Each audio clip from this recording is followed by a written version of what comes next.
Patuloy pa rin natin mapapakinggan ngayon si Jesus na nagsasabi siya ang pagkain at tinapay na nagbibigay buhay. Ang pagkain at salitang tinutukoy ni Jesus dito ay ang salita ng Diyos, ang mabuting balita, ang salitang nagkatawang tao, siyang mismo. Ang salita ng Diyos na nagkatawang tao at naging mabuting balita para sa ating lahat ay siyang susi sa isang maligaya at mapayapang buhay. Ang tinapay o pisikal na pagkain ay mahalaga sa tao para mabuhay.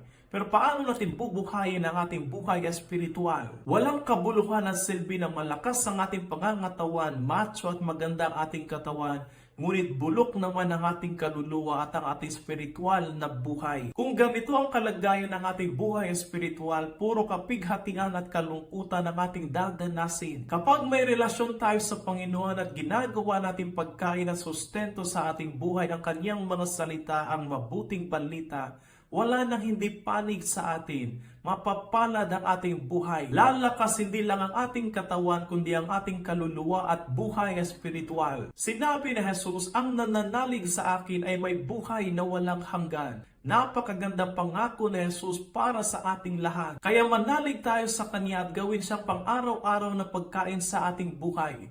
Dahil sa Kanya, ang ating landas ay hindi maliligaw.